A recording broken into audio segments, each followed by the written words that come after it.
In the 21st century, the idea of fathering dozens, even hundreds of children isn't confined to ancient legend or distant history. Across Africa, there are real men whose stories of prolific procreation defy imagination. From polygamous preachers and village chiefs to a warlord and a king, these men have impregnated many women, siring extraordinarily large families in modern times.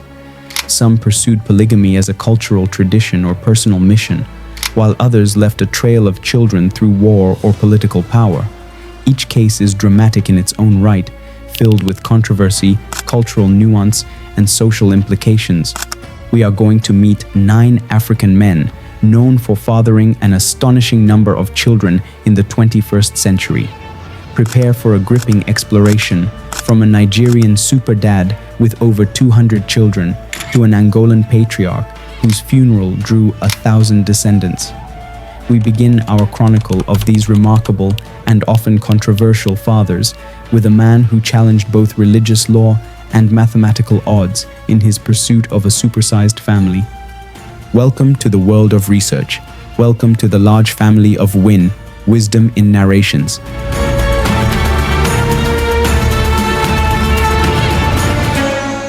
Bello Masaba is a faith healer in Nigeria. And I love this guy. I know. He's in the news because he currently has 86 wives. He's been married 107 times.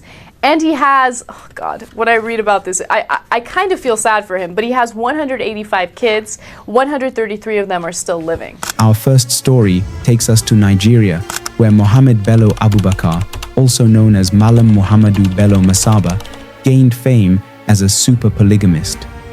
A former Islamic teacher and imam from Niger State, Abubakar became notorious for marrying over 100 women and fathering an enormous brood. By the time of his death in 2017 at age 93, he had married a total of 120 wives, divorcing 10 along the way, and fathered at least 203 children.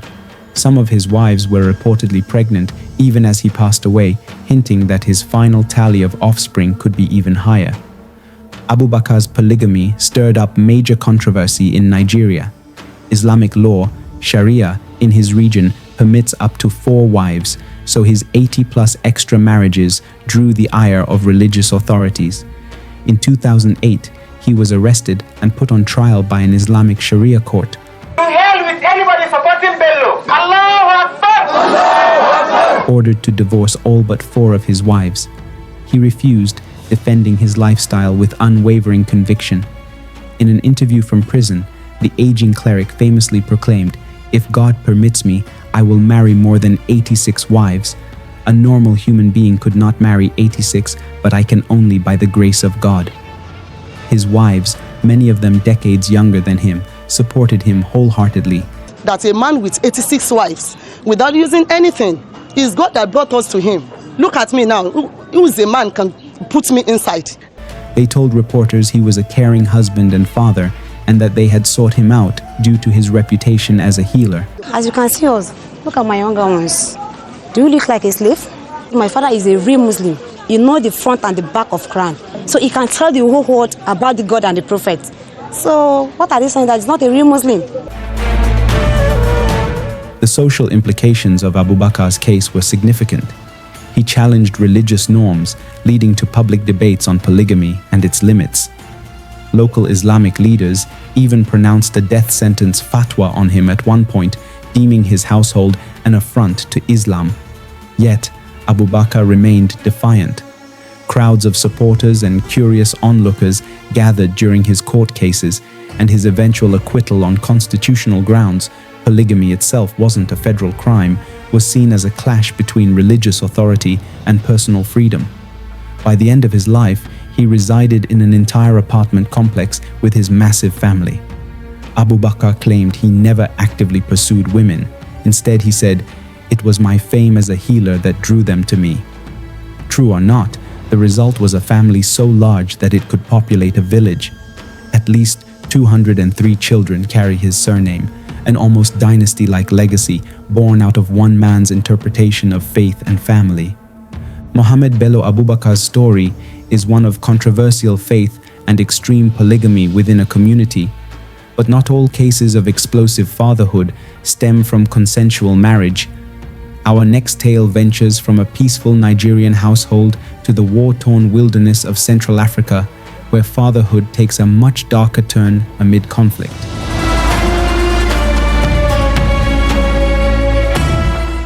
Kony is the leader of the Lord's Resistance Army, which has terrorized Uganda, forcing thousands of girls to become sex slaves and young boys to kill. In the dense jungles of Central Africa, Joseph Kony, the Ugandan warlord infamous for leading the Lord's Resistance Army, LRA, built a legacy of violence and an unwitting legacy of children. Unlike the other men on this list, Kony did not seek large family numbers for legacy or tradition. Instead, his offspring were the byproduct of systematic abduction and forced marriages of young girls during a brutal insurgency. We want to talk with Museveni government also, but only that Museveni did not want to talk with us. Kony, who rose to infamy in the late 20th century and remained a fugitive well into the 21st, is reported to have taken scores of women as his wives, sex slaves, and sired many children in captivity. For decades, Kony's LRA rampaged through Uganda, South Sudan, the Central African Republic, and the Democratic Republic of Congo. The militia kidnapped thousands of children. Boys were forced into child soldiering, while girls were given to Kony and his commanders as so-called bushwives. Many of these girls-turned brides gave birth to Kony's children under harrowing circumstances. While the exact number of Kony's offspring is not publicly documented, reports consistently describe it in terms of dozens. In 2013, amidst international manhunts for Kony, a Ugandan official noted that Kony himself is said to have taken scores of women and sired many children during the insurgency. Some estimates suggest he may have at least 50 or more children scattered among the jungles, raised in LRA camps. The social implications of Kony's progeny are tragic. These children of war grew up in an environment of extreme violence and displacement. Many have struggled to reintegrate into society after being rescued or escaping from the LRA. We worry the rebel, when they raise us again, then they will kill us. They often carry the stigma of being Kony's children, and some have needed trauma counseling due to the circumstances of their birth. In recent years, a few of Kony's wives and children have returned to Uganda from the bush under amnesty or rescue programs. Their stories paint a grim picture. Women who spent their youth as captive mothers, and youths who never had a normal childhood. Kony remains wanted by the International Criminal Court for war crimes and crimes against humanity, including sexual enslavement. His baby factory in the bush is a stark reminder that the consequences of war aren't just measured in lives lost, but also in lives forever altered. In this case, each child is a living legacy of atrocity, innocence born into conflict. It's a chapter of fatherhood written in blood and fear, contrasting sharply with other cases where large families were a source of pride. From the horrors of a warlord's forced family, we now turn to a very different setting, the opulent world of an African monarch. Fathering many children can also be a matter of royal duty and tradition. Our next figure is a king who presides over his nation and his large household in equal measure.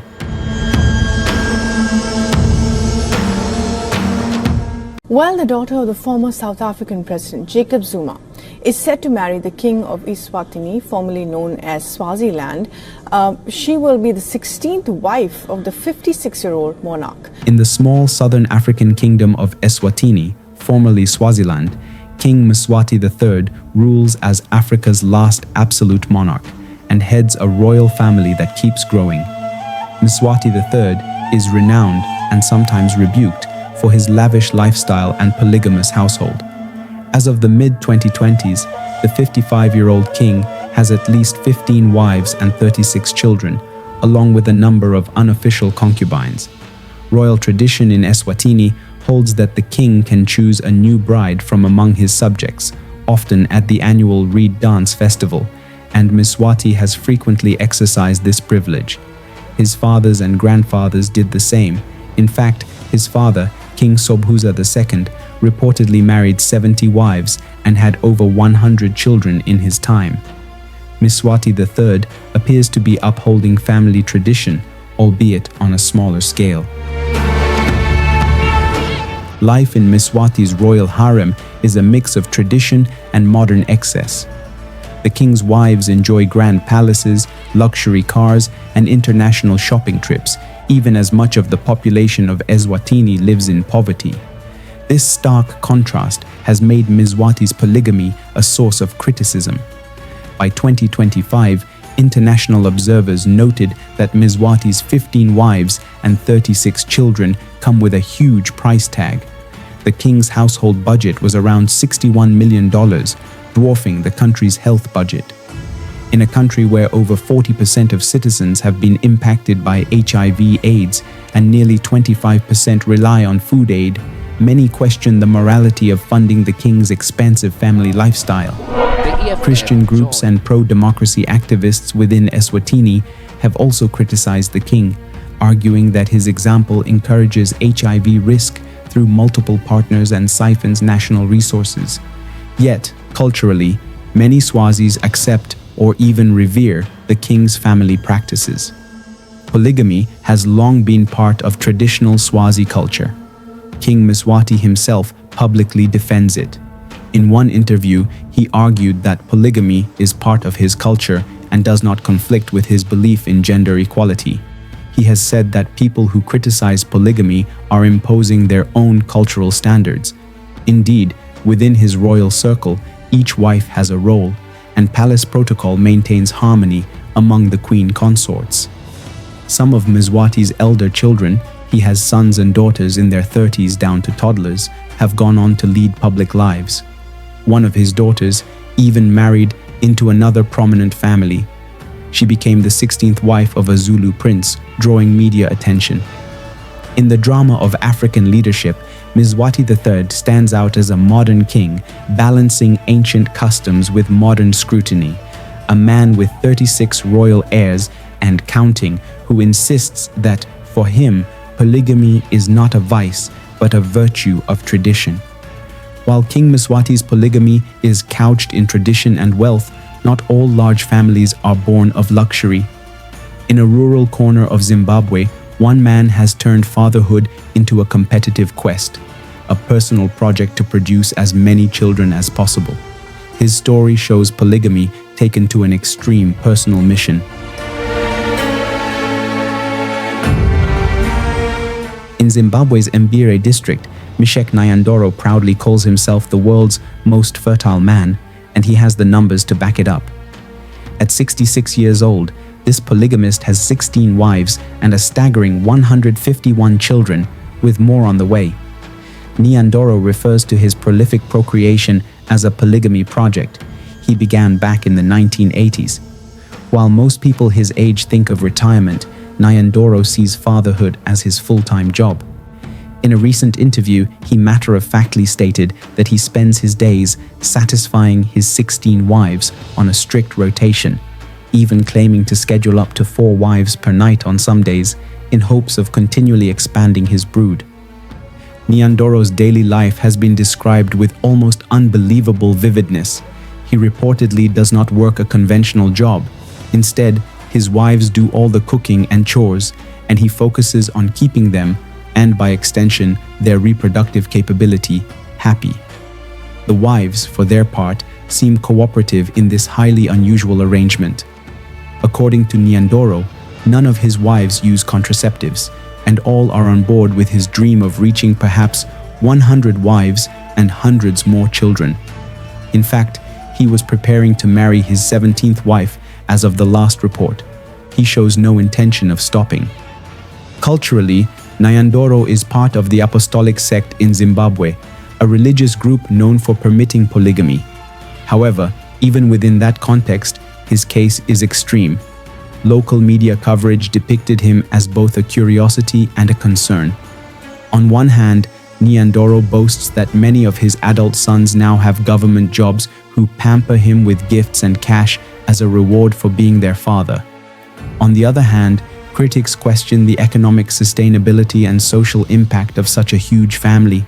Mishek himself shrugs off such concerns. He claims he's never struggled to provide and that his children are his army who will take care of him. He even has the confidence to say he doesn't bother learning all his children's names immediately. He can identify them once they're older. The social implications of Nyandoro's approach spark debate in Zimbabwe about overpopulation and child welfare. Can one man truly be an attentive father to over 150 children? Government officials and psychologists worry about the emotional and financial neglect that might occur. Nyandoro, however, insists that all his children are well fed and schooled by him and that having many children is a blessing. In Zimbabwe's rural economy, children can indeed be seen as an asset, helping on farms, supporting parents in old age, but 151 is an unprecedented number for one family in modern times. Now, let's journey to a quieter corner of East Africa, where a man with no titles or riches built an immense family for a very different reason. In Tanzania, one humble villager fulfilled a promise to his father and ended up creating a family empire of over 100 children. In a small village in Yombe, southern Tanzania, Mzee Ernesto Muini Kapinga has literally turned his homestead into a bustling hamlet. Now in his 80s, Kapinga is the patriarch of a family so large it could be a community on its own. He has married 20 women over his lifetime and is currently living with 16 wives, 4 have passed away, with whom he has 104 children and over 140 grandchildren. His compound consists of individual houses for each wife and their children, spread out like a little village. On any given day, one can observe dozens of his offspring tending livestock, harvesting bananas and cassava from family farms, or playing in the courtyards. It's a self-sufficient mini-empire built on one man's devotion to family expansion. The origin of Kapinga's extraordinary family lies in a dying wish. In 1961, as a young man, Ernesto married his first wife. Shortly thereafter, his aging father implored him to expand our clan. The elder Kapinga was concerned that their family line was too small and might die out. Taking this paternal plea to heart, Ernesto embarked on a life journey of prolific marriage and childbearing. "My father told me one wife was not enough," Kapinga recalled. "He even paid the dowry for 5 of my wives. He wanted to see our family name endure." By the time Ernesto was 35, he already had multiple wives and a growing brood. Decades later, he had fulfilled his father's wish beyond anyone's expectations. Running a household of this magnitude requires both structure and diplomacy. Kapinga has a system to maintain peace among his wives and children. According to him, the wives themselves hold the family together. They meet and resolve conflicts jointly and only involve him as a mediator if needed. Each wife has her own house and responsibilities. One wife explained that they even established a roster for sharing the husband's time equally, ensuring no one feels neglected. Kapinga humbly says, "People think I control everything. But the truth is, the women keep this family together. I am only here to guide them." This cooperative approach has, by most accounts, worked for them. Remarkably, jealousy or chaos is minimal in the Kapinga clan. Economically, the family practices subsistence farming on a grand scale. All members cooperate in cultivating crops, maize, beans, cassava, bananas, and tending animals. With so many mouths to feed, they've essentially become farmers, grocers, and cooks all in-house. Surplus produce is sold or bartered for necessities, which helps sustain the family's needs. Education is a challenge with so many children, but Kapinga claims many of his kids have gone to school, and older ones often help care for younger siblings. Despite his extraordinary memory for family details, Kapinga admits he can't recall all his children's names offhand. He can recite about 50, and for the rest, he relies on recognizing their faces. Heartbreak has touched him too. He has lost more than 40 of his children over the years to various illnesses and accidents, an inevitable toll in a family of such scale. Still, surrounded by over 100 surviving children and hundreds of grandchildren, the old man feels content and fulfilled. He sits each evening in the center of his compound as children play around him, living proof of a dying father's wish come true. Decades before Kapinga began expanding his clan, another African man had already become synonymous with polygamy. In fact, his nickname was Danger, a testament to his legendary charm and the danger he posed to the hearts of women. Our next profile travels back in time a bit, into the late 20th century, to Kenya, where one man's appetite for marriage earned him a place in the record books and more than 200 children to his name.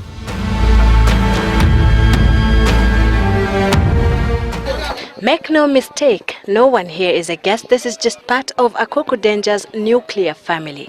They have gathered here at the Akuku Danger Plaza to plan the final rites for their patriarch.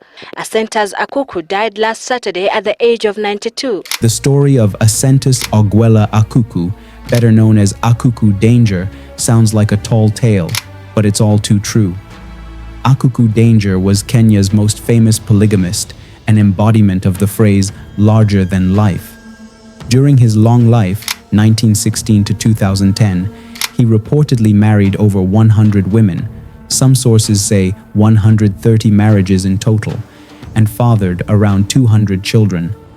At his funeral in 2010, local newspapers reported he left behind at least 100 widows and more than 200 offspring. He is said to have divorced between 30 and 45 wives. Out of the 40 legally married wives, only 22 are alive. 18 have already gone ahead of him. He is said to have closed the chapter of marriage in 1997 at 81.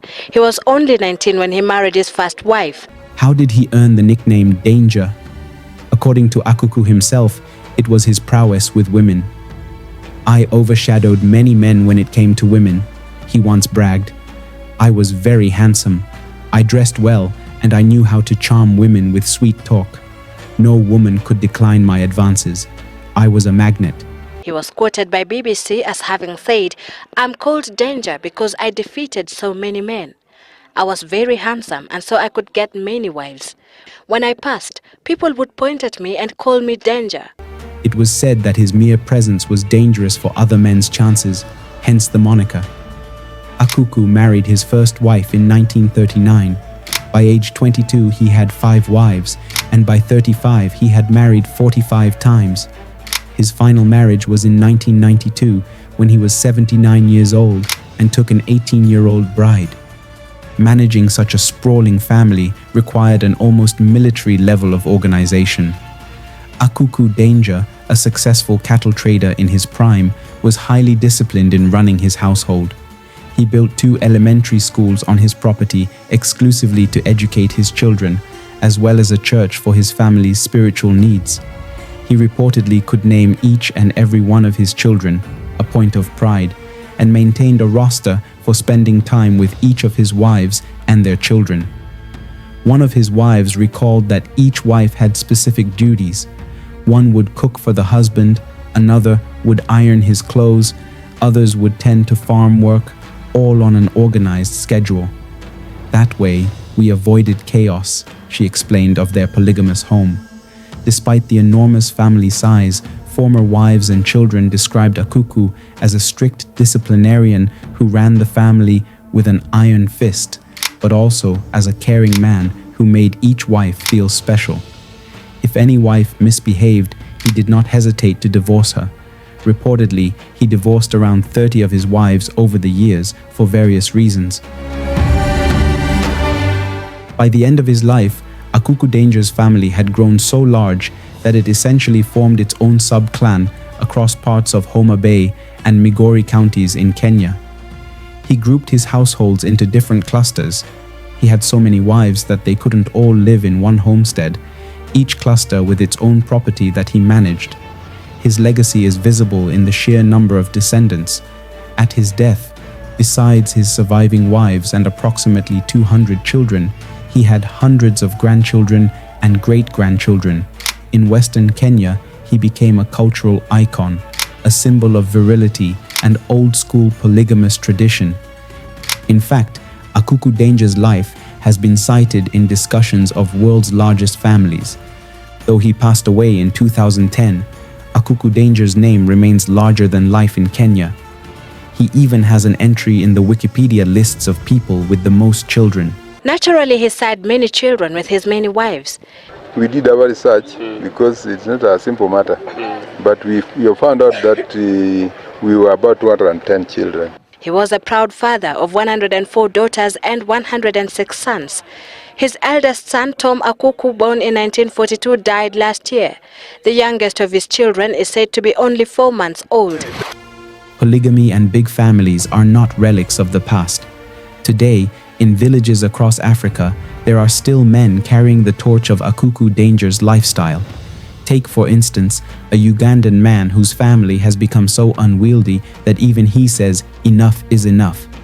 Our next profile features a contemporary polygamist who discovered the limits of having children when he reached 102 of them.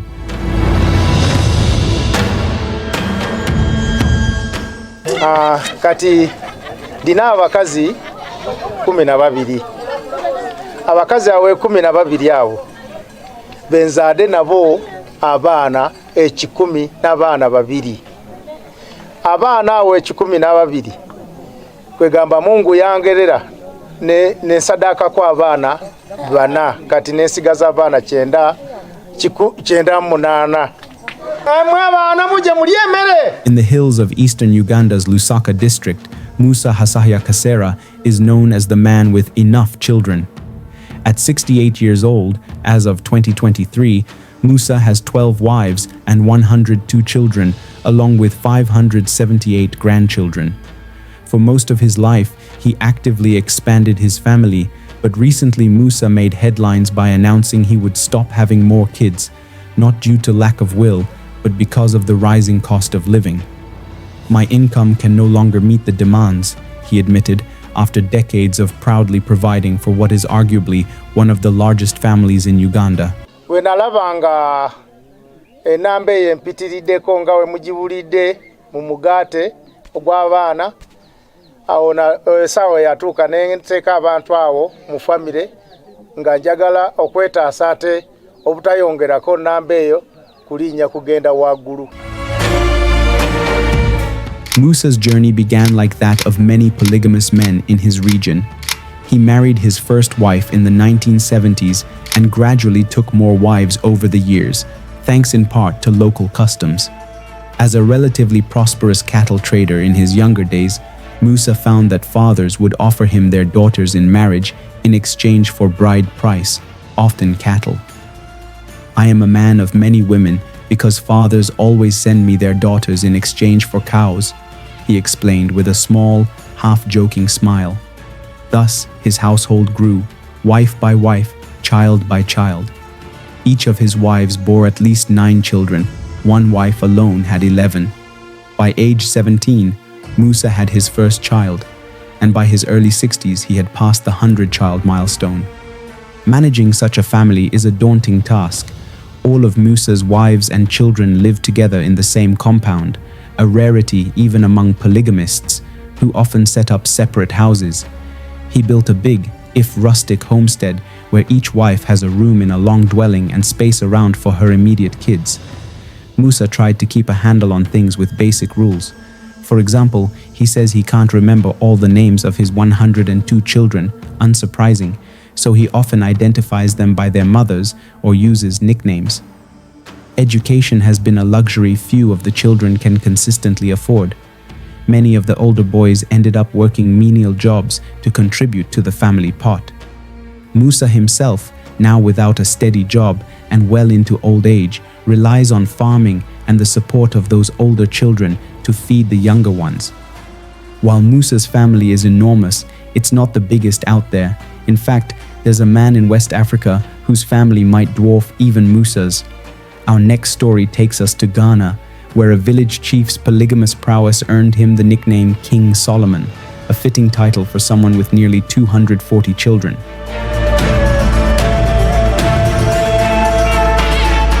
Tucked away in Tenzuku, a remote village in Ghana's Upper East region, lives a man locals simply call Nana, a honorific for a chief.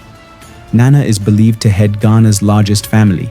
He has around 47 wives and an estimated 240 children. In fact, even he has lost count of the exact number.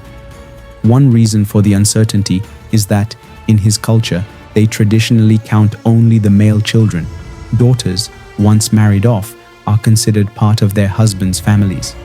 So, when asked how many children he has, Nana can confidently cite the roughly 240 sons and perhaps a few unmarried daughters still within his household, but acknowledges the real number, including daughters, is higher. Known affectionately as Ghana's King Solomon, Nana has created a familial kingdom. As the local chief, he wields traditional authority, and having many wives is both a status symbol and, practically speaking, a way to strengthen alliances. I'm therefore the link between the living and the dead in Bafut. Many of his wives are from different villages or clans, knitting together a wide community. All of Nana's wives and children reportedly live together in harmony, according to interviews given by the family's spokesperson. In their compound, each wife has her own hut, and the wives have a cooperative system to keep the household running. The senior wife explained one fascinating detail. Each wife is entitled to 3 days with the husband, and we follow that roster religiously because we sat down and planned it together. In other words, Nana cycles through his wives on a schedule, spending 3 days at a time with each before moving to the next. This ensures fairness and presumably ample opportunity for impregnation. It's a polygamous time management strategy that even some corporate CEOs might envy. With so many children, one might expect chaos, but locals say Nana's family operates like a community within a community. Older children help care for younger ones. Some of his children are now adults who themselves have married and started families, making Nana a grandfather many times over. The large family also commands local political influence. It was noted that anyone seeking elected office in the area often visits Nana to seek his blessing. After all, his endorsement comes with the likely votes of his dozens of adult sons and sons-in-law, plus their extended relations. In a way, his massive family has become a voting bloc and a source of social capital. Finally, we come to a man whose family might be the largest documented in Africa in recent years. His nickname says it all: Big Dad. In Angola, a late patriarch left behind such a staggering number of children and wives that the nation took notice. Our concluding profile paints the picture of Francisco Py Grande Sabalo and a legacy that lives on in hundreds of descendants.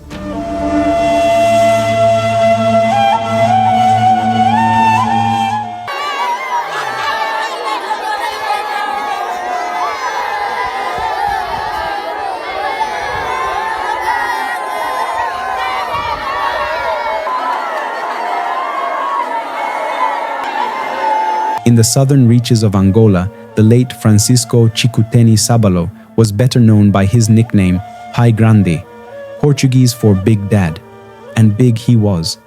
By the time Py Grande died in April 2020, he had fathered 281 children with a total of 49 wives, 42 of whom were still with him at his death, and 7 who had left or predeceased him. It is a family so large that it's difficult to wrap one's head around. In fact, Py Grande's family practically became its own community on an island near the city of Namibe. When news of Py Grande's passing hit Angolan media, it was the sheer scale of his family that made headlines. At his funeral, a crowd of over 1,000 people gathered, and incredibly, most of them were his direct progeny. According to Voice of America reporting, 156 of his children were still alive to attend, alongside about 250 grandchildren and 67 great-grandchildren. Tragically, around 125 of his children had died before him, which is why only 156 surviving were present. They came from near and far to honor a man who, to them, wasn't a curiosity, but simply father or grandfather. The funeral even defied COVID-19 lockdown rules due to its size, a testament to how large his immediate family was. Py Grande's life was rooted in both tradition and a personal reputation.